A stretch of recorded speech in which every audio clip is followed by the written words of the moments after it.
apabila Afandi Uya ini, Afandi dan Uya ini mereka di atas kebatilan, mereka di atas kesesatan, maka kami minta kepada Allah Subhanahu wa taala, moga Allah memberikan mereka, moga Allah Subhanahu wa taala berikan mereka petunjuk.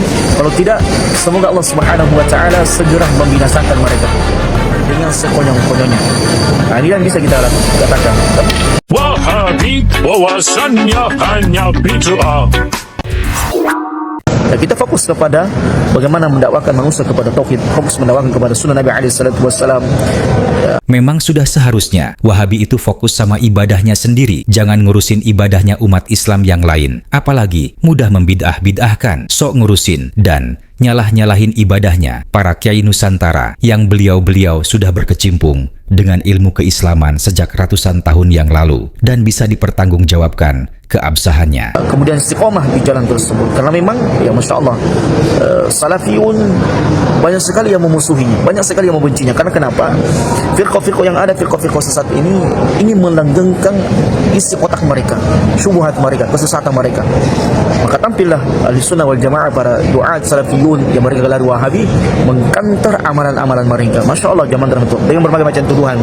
Hei, Wahabi itu pendatang yang justru mengkonter itu aswaja atas tuduhan-tuduhan Wahabi yang keji. Seperti misalnya Islah Bahrawi mengatakan dai-dai salafi itu digaji untuk merusak, membuat orang itu radikal.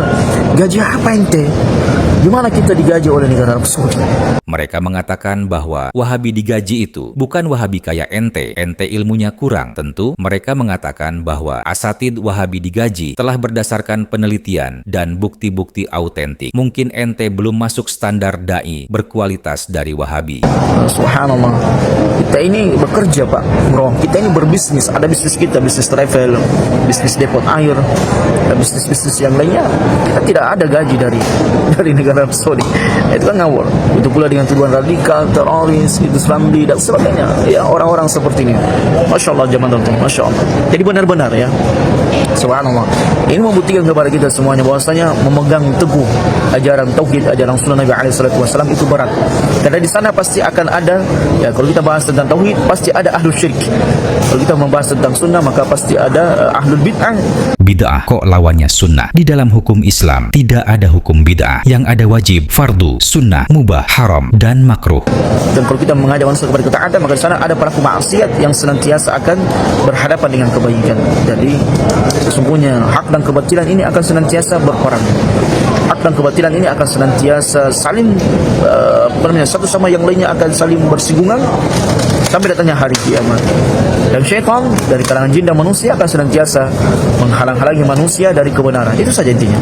Jadi syaitan dari kalangan jin dan manusia yang menjadi budaknya syaitan untuk menghalangi manusia.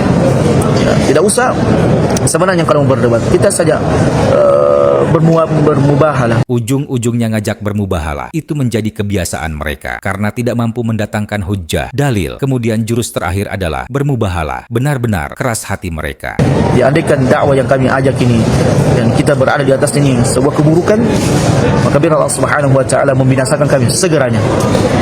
Dan apabila Afandi dan Uya ini mereka di atas kebatilan, mereka di atas kesesatan, maka kami minta kepada Allah Subhanahu wa taala, moga Allah memberikan mereka, moga Allah Subhanahu wa taala berikan mereka petunjuk. Kalau tidak, semoga Allah Subhanahu wa taala segera membinasakan mereka.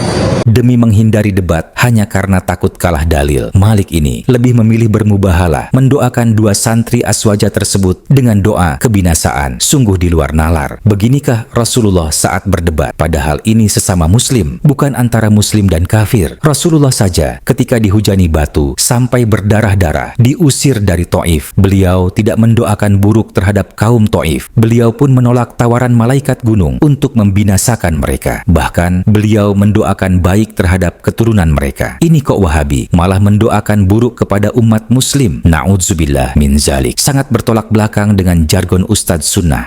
Anda berdoa di depan Ka'bah, di Masjidil Haram, di tempat yang penuh dengan kemuliaan. Kalau mereka benar-benar di atas kebenaran, mereka di atas tauhid, di atas sunnah Nabi alaihi salatu wasallam, dan kami di atas kebodohan, di atas kejahilan, di atas kesesatan, biar Allah Subhanahu wa taala membinasakan kami secepatnya. Tapi kalau tidak, maka kami berdoa kepada Allah, semoga Allah memberikan kalian hidayah. Apa ini dengan uya? Kalau tidak, Allah Subhanahu wa taala membinasakan kalian dengan secepatnya, dengan sekonyong-konyongnya. Nah, ini yang bisa kita katakan. Untuk menanggapi tantangan berdebat, saya bisa ya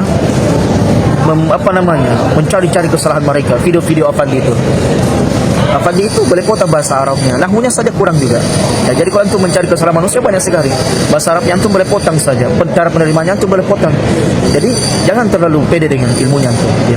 Tetaplah seperti padi, semakin berisi semakin nunduk. Tapi begitulah ya, yang namanya juga orang tidak berbobot, tidak ada pekerjaan, tidak ada kegiatan, tidak ada ceramah, pasti akan sibuk dengan mengkanter hak. Dan hati-hati ente berada di barisan syaitan laknatullah alaihi wa ta'ala jami'an.